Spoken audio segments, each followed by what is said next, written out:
দর্শক, সরাসরি যুক্ত হয়েছি জাতীয় প্রেস ক্লাবের সামনে থেকে। আপনাদেরকে জানিয়ে রাখি যে এই যে দীর্ঘ 17 দিন যাবৎ প্রেস ক্লাবের সামনে যে নন এমপিওভুক্ত যে শিক্ষকরা রয়েছেন, তারা তাদেরকে যে এমপিওভুক্ত করার দাবিতে যে আন্দোলন চালিয়ে যাচ্ছিলেন দীর্ঘ 17 দিন যাবৎ, সেই দাবি কিন্তু ইতিমধ্যেই আমরা জানতে পেরেছি যে অন্তর্বর্তীকালীন সরকারের যে শিক্ষা উপদেষ্টা রয়েছেন তিনি কিন্তু তাদের সেই দাবি মেনে নিয়েছেন। সেই মেনে নেওয়ার পর থেকে আমরা দেখছি যে আসলে শিক্ষকরা কিন্তু আসলে আবেগ আপ্লুত হয়ে পড়েছেন। তারা কিন্তু আসলে আনন্দ প্রকাশ করছেন যে আসলে দীর্ঘ 17 দিন আন্দোলন করার পর তাদের দাবি যে মেনে নিয়েছেন শিক্ষা উপদেষ্টা, এবং তাদেরকে আশ্বাস দিয়েছেন যে আসলে এই মার্চের মধ্যেই কিন্তু তাদের যে দাবি সেটি আসলে বাস্তবায়ন করা হবে। সেটির জন্য আমরা দেখছি যে একজন শিক্ষকের যে মা তিনি কিন্তু আসলে আবেগপ্রবণ হয়ে গেছেন যে আসলে তিনি কিছুক্ষণ আগেও আমরা দেখেছি যে বিকেলের দিকে আসলে যখন প্রধান উপদেষ্টা কার্যালয়ের দিকে যাচ্ছিলেন তখন তার উপরে কিন্তু হামলা করা হয়। তারপর পরেই কিন্তু আসলে যে তার মা, সেই মা কিন্তু চলে এসেছেন। আমরা দেখছি যে উনি কান্নায় ভেঙে পড়েছেন। তিনি কিন্তু কান্নায় ভেঙে পড়েছেন। আমরা দেখছি যে তিনি আসলে আমরা কয়েকজন শিক্ষকের সাথে কথা বলবো এবং জানবো যে এই যে দীর্ঘ 17 দিন আন্দোলনের পর তাদের দাবি দাবা মেনে নিয়েছে সরকার এবং তাদের কি অনুভূতি সেটি আপনাদেরকে জানানোর চেষ্টা করব। আপনারা দেখছেন যে ইতিমধ্যেই কিন্তু তারা কিছু আসলে এই যে আবেগে আপ্লুত হয়ে গেছেন এবং তারা কিন্তু আসলে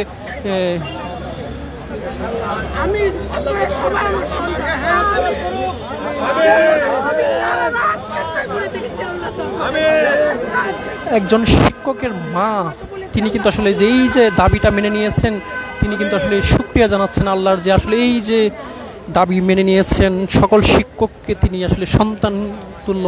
তিনি তাদেরকে বলছেন যে আসলে তাদের দাবি দাবা মেনে নেওয়ার পরে কিন্তু তিনি আবেগ আপ্লুত হয়ে গিয়েছেন। আমরা দেখছি যে আসলে শিক্ষকদের ভিতরে যে এক ধরনের আনন্দ বিরাজ করছেন। অনেক শিক্ষকই কিন্তু আসলে এই আনন্দের খবর শোনার পরপরই কিন্তু তারা চলে গিয়েছেন। আর অধিকাংশ শিক্ষক এখন পর্যন্ত রয়েছেন, তারা ঠিক 9টায় সাংবাদিক সম্মেলনের মাধ্যমে আসলে তাদের এই যে সরকারের পক্ষ থেকে যে ঘোষণাটি এসেছে সেটি আসলে তারা কিন্তু আসলে সাংবাদিক সম্মেলনের মাধ্যমে পেশ করবেন, এমনটি কিন্তু আমাদেরকে জানিয়েছেন। আমরা একটু একজনের সাথে কথা বলবো, আমরা একজন শিক্ষকের সাথে কথা বলবো। এই যে আপনাদের দাবি দাওয়াগুলো যে মেনে নেওয়া হয়েছে, আপনাদের অনুভূতিটা কি? জি আলহামদুলিল্লাহ, আমরা অত্যন্ত খুশি হয়েছি যে দীর্ঘ 17 দিন পর আমাদের আশা পূর্ণ হয়েছে এবং যারা আমাদের প্রতিনিধি দিয়েছে তারা আজকে গিয়েছিল সচিবালয়। সেখানে শিক্ষা উপদেষ্টা বলেছেন যে আমরা আগামীকাল থেকেই এই নন এমপি প্রতিষ্ঠানের কার্যক্রম শুরু করব এবং মেয়ের 1ম তারিখ থেকেই বিষয়টা কার্যকরী হবে এবং সবাইকে বেতন দেওয়ার একটা ব্যবস্থা হবে। এ বিষয়ে আমরা দীর্ঘ 17 দিন পর থাকার পরে আমরা অত্যন্ত খুশি হয়েছি এবং অত্যন্ত ভারাক্রান্ত হৃদয়ে বলতেছি যে আমরা অনেক কষ্টে ছিলাম যে আমরা প্রায় চাকরি শেষের দিকে এসেছি, আমাদের বয়স শেষ, আর কয়েক বছর চাকরি করব। এতদিন পর সংগ্রাম করার পর সারা বাংলাদেশের মানুষ যে বেতন পাবে, যারা বেতন পায়নি এখন বেতন পাবে, এটা অত্যন্ত আনন্দের বিষয়। এই আনন্দ নিয়ে আমরা ঘরে ফিরে যাবো ভাই। আমাদের চোখ দিয়ে অশ্রু ঝরে, আমাদের কথাটা বলতে অনেক কষ্ট লাগে। আমরা এতদিন পর আমরা যে এই সুখবর পাবো, এটা আমাদের জন্য পরম পাওয়া, পরম সৌভাগ্য যে এই খবর নিয়ে আমরা মা বাবাকে জানাবো। মাকে অনেকে ফোন করে বলেছে মা বেতন হয়েছে, বলতে পারে না, কেঁদে ফেলেছে, চোখে অস্ত্র ধরেছে ভাই, অস্ত্র ধরে কান্দা করেছে। এই জন্য আপনাদের মাধ্যমে জানাতে চাই যে আপনারা জেনে খুশি হবেন যে আমাদেরকে আশ্বাস দিয়েছে আমরা এই এখন থেকে আমরা ঘরে ফিরে যাব অত্যন্ত আনন্দ নিয়ে যাতে আগামীতে আমরা বেতন পাই এবং বেতন পাওয়ার পরে আমরা বাকি জীবনটা যেন সুখে স্বাচ্ছন্দ্যে কাটাতে পারি, এটাই আল্লাহর কাছে ঘোষণা করি। এ পর্যন্তই, আলহামদুলিল্লাহ। যে শুনছিলেন একজন শিক্ষকের আসলে যে এই যে আবেগ, যে দীর্ঘ 17 দিন আন্দোলনের পর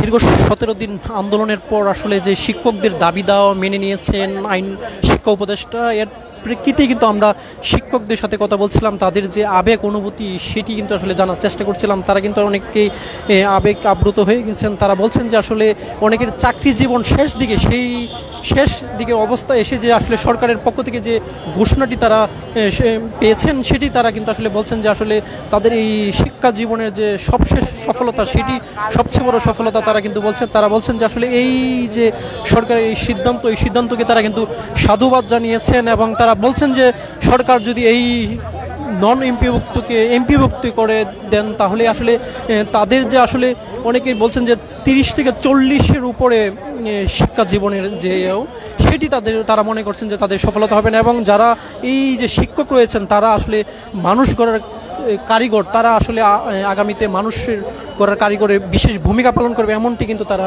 জানাচ্ছেন। আমরা আরও কয়েকজন শিক্ষকের সাথে কথা বলবো।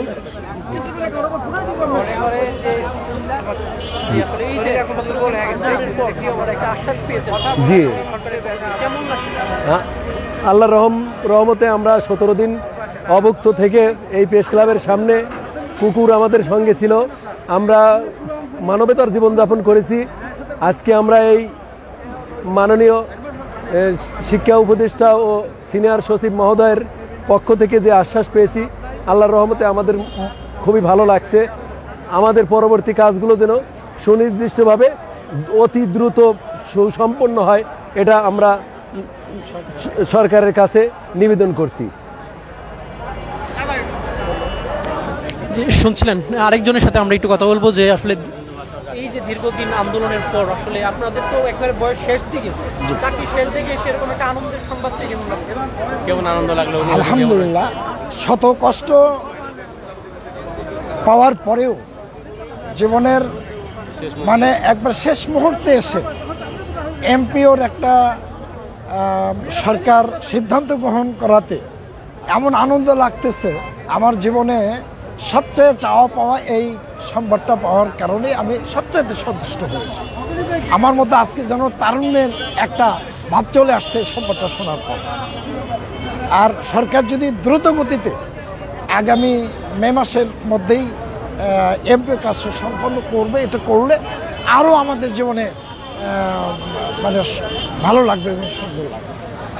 এই যে আপনাদের তো বয়স শেষ দিকে, যারা অন্যান্য শিক্ষকরা রয়েছে, যারা তরুণ শিক্ষক, তাদের কাছে আসলে অনুভূতিটা কেমন হবে এবং তারা আগামীতে কেমন ভূমিকা রাখবে জাতিগত?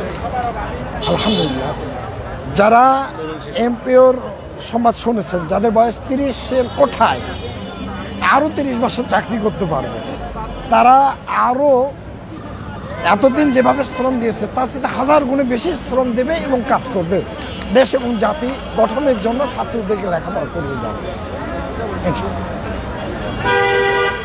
আপনাদের ইয়াগুলো পাবো কোথায় অনলাইনে? আমার একটু খালি আপনাদের লিঙ্কটা যে শুনছি দেন আগে, এটা শেয়ার আমি এখান থেকেও দেখি, আমিও শেয়ার করি।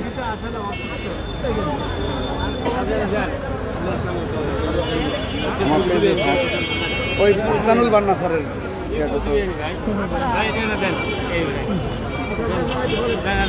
লাইক দিয়ে দিয়ে।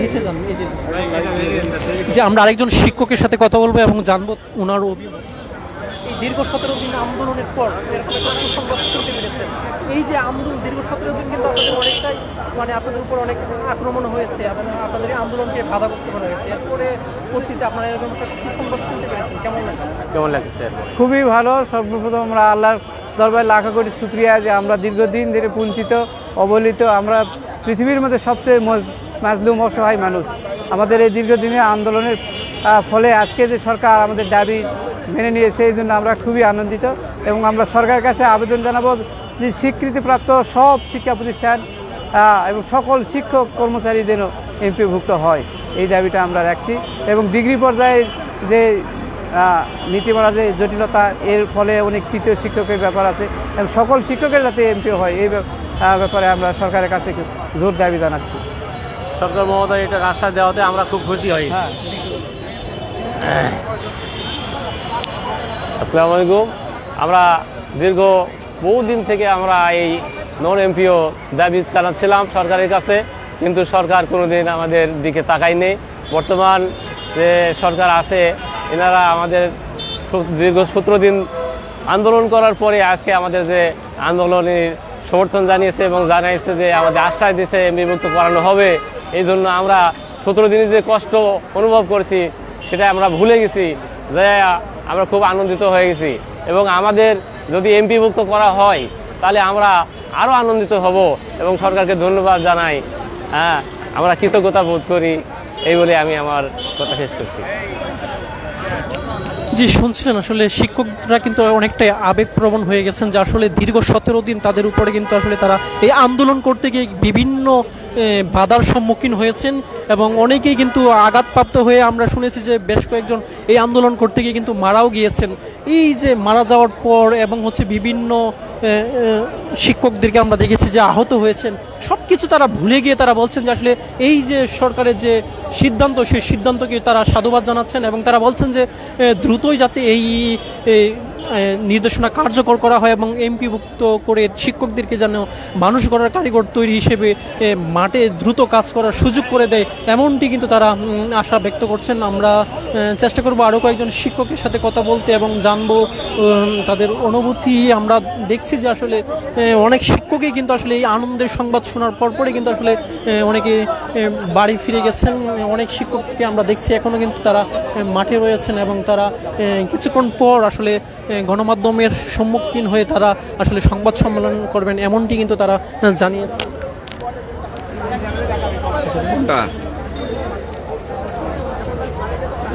দীর্ঘ 17 দিন আন্দোলনের পর এমন একটা সুসংবাদ শুনলেন, কেমন লাগছে? আলহামদুলিল্লাহ, অনেক ভালো লাগলো। যেহেতু আমরা দীর্ঘদিন এখানে আছি, অনেক কষ্টের মধ্যে, এখানে ঠিকমতো আমাদের জরুরত ছাড়া যায় না, ঠিকমতো খাওয়া যাচ্ছে না, এখানে আমরা অনেকটা অসহায় অবস্থায় ছিলাম। আজকে সেটা থেকে আমরা মুক্তি পেয়ে আমাদের পরিবার পরিজনের সাথে দেখা করতে পারবো। আমরা যারা এখানে ছিলাম, আমাদের যে সরকার আছে, যে ডক্টর ইউনূসের সরকার, তিনি আমাদের এই দাবি মেনে নেবেন বলে আশ্বাস দিয়েছেন। এই জন্য এই সরকারের প্রতি কৃতজ্ঞতা জানাচ্ছি। সাথে সাথে এই সরকারের শিক্ষা উপদেষ্টা এবং শিক্ষা সচিব মহোদয়কেও ধন্যবাদ এবং কৃতজ্ঞতা জানাই আমাদের নন এমপিও পরিবারের পক্ষ থেকে। আমরা আজকে একটি ভালো সংবাদ পেয়েছি এবং আমরা যে 17 দিনের আন্দোলন, আপনারা জানেন আমরা এখানে অত্যন্ত সুশৃঙ্খলভাবে ছিলাম। আমরা এমন কোনো কাজ করি নাই, এমন কোনো কর্মসূচি দিই নাই যাতে করে সরকারের কোনো ক্ষতি হয়। আমরা শান্তিপূর্ণভাবে এখানে অবস্থান কর্মসূচি হাতে নিয়েছি এবং সেটি পালন করেছি। আর আমাদের এই কর্মসূচিতে আমাদের মিডিয়ার ভাইয়েরা যথেষ্ট সহযোগিতা করেছেন, আমাদের আইনশৃঙ্খলা বাহিনী আমাদের সহযোগিতা করেছেন, ঢাকাবাসীর অনেকেই আমাদের সাথে একাত্মতা ঘোষণা করেছেন। বিশেষ করে আমাদের যে রাজনৈতিক দলগুলা, বিএনপি, জামাতে ইসলামী, ছাত্র শিবির এবং বিজেপি, যে আন্দোলন রহমান পার্থর দল এবং আমাদের যে এবি পার্টির প্রধান ব্যারিস্টার ফুহাদ সহ সকলে আইসা এখানে আমাদেরকে সাথে একত্রতা ঘোষণা করেছেন। এই জন্য আমরা ওনাদের প্রতিও কৃতজ্ঞতা জানাই। ওনাদের সহযোগিতা এবং ওনাদের সমর্থনের কারণে আজকে 17 দিন পর আমাদের দাবি আদায় হতে যাচ্ছে। যদিও আমাদের এই দাবি এখন মাত্র ঘোষণা, বাকি বাস্তবায়ন হতে 2-1 মাস সময় লাগবে। আমরা সেই সময় সরকারকে দিয়েছি এবং এই যখন আমরা জানতে পেরেছি যে আমাদের দাবি মেনে নিচ্ছে, এই কারণে আমরা আজকে থেকে আমাদের যে অবস্থান কর্মসূচি লাগাতার সেটা প্রত্যাহার করা হয়েছে। আমরা কিছুক্ষণের মধ্যেই আমাদের কেন্দ্রীয় নেতৃবৃন্দ সংবাদ সম্মেলন করবেন। সংবাদ সম্মেলনের মাধ্যমে আমাদের আজকের এই যে 17 দিনের যে কর্মসূচি এটা প্রত্যাহার ঘোষণা করবেন এবং আমরা অপেক্ষায় থাকব যতদিন পর্যন্ত আমাদের এই বেতন ভাতার ব্যবস্থা হবে, ততদিন পর্যন্ত আমরা অপেক্ষায় থাকব। যদি এটাতে কোনো রকম গড়িমসি হয় তখন আমরা আবারও সংগঠিত হয়ে আরও কঠোরতম আন্দোলন কর্মসূচি দিতে বাধ্য হব। এই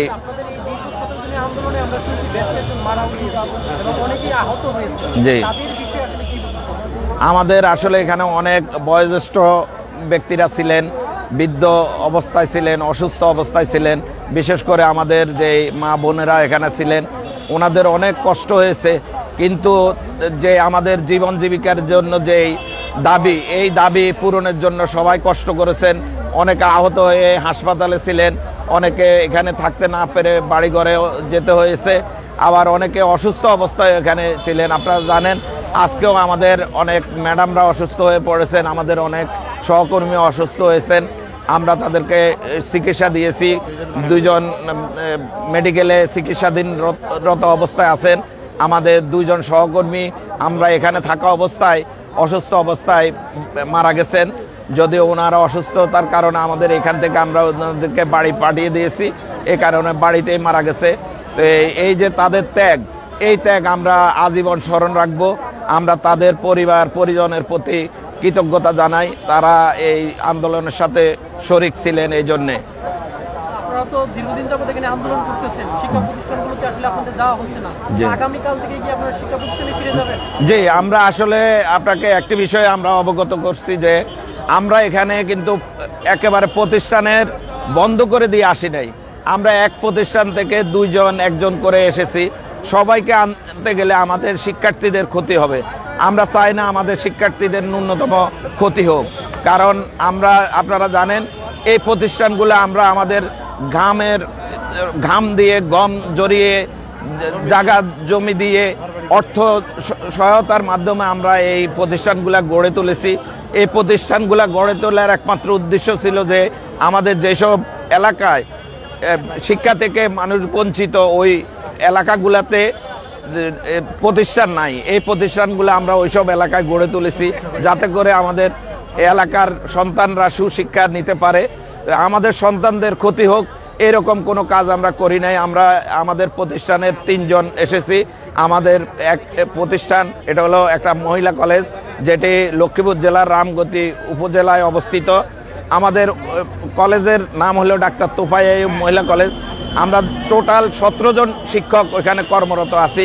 এর মধ্যে আমরা 3 জন এখানে অবস্থান করছি, বাকি 14 জন ওখানে আছেন। এবং তারা আমরা যেসব কাজগুলো আছে, কিছু কাজ যেগুলো অনলাইনে কাজ করতে হয় সেটা আমরা এখান থেকেও করে দিচ্ছি।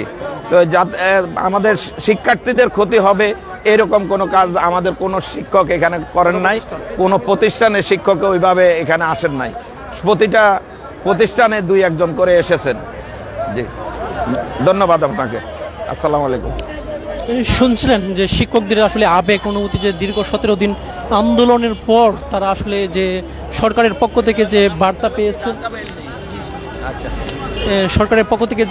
পেয়েছেন, যে আসলে শিক্ষকদের যে নন এমপিভুক্তদেরকে এমপিভুক্ত করার যে দাবি, সেটি আসলে সরকার মেনে নিয়েছেন এমনটি কিন্তু শিক্ষকরা বলছেন। এবং তারা বলছেন যে আসলে এই দাবি মেনে নেওয়ার পরে কিন্তু আসলে অনেকে, যেটি দেখলাম যে আসলে আবেগপ্রবণ হয়ে গেছেন। তারা বলছেন যে আসলে অনেকের দীর্ঘ 40 থেকে 50 বছরের অধিক আসলে শিক্ষকতা করে এসেছেন এবং এই শিক্ষকতার শেষ দিকে এসে যে এরকম একটি সংবাদ তারা শুনতে পেরেছেন, তারা কিন্তু আসলে অনেকটাই আবেগপ্রবণ। তারা বলছেন যে আসলে জীবনের সবচেয়ে বড় পাওয়া, এই যে শিক্ষকতার জীবনের সবচেয়ে বড় পাওয়া হচ্ছে যে আসলে শিক্ষা প্রতিষ্ঠানকে বিভক্ত হয়েছে, সেই সংবাদটি শোনা।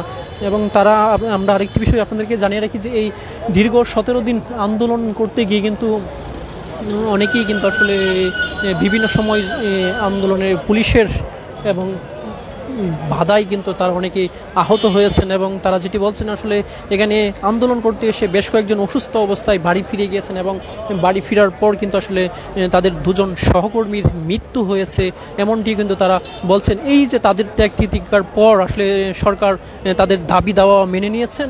তারা বলছেন যে আসলে এতে তারা খুশি। তারা এই যে দীর্ঘ 17 দিনের যত কষ্ট গ্লানি আছে সব কিছুই তারা মুছে তারা আসলে আবারও শিক্ষা প্রতিষ্ঠানে গিয়ে মানুষ গড়ার কারিগর হিসেবে, আবারও এই দেশ গড়ার কারিগর হিসেবে গুরুত্বপূর্ণ ভূমিকা পালন করতে চান, এমনটি কিন্তু তারা বলছেন। তো দর্শক, কিছুক্ষণ পর যে নন এমপিভুক্ত শিক্ষকদের যে আন্দোলনের যে নেতারা রয়েছেন তারা সাংবাদিকদের সাথে কথা বলবেন। আমরা আবারও যুক্ত হব আপনাদের সাথে।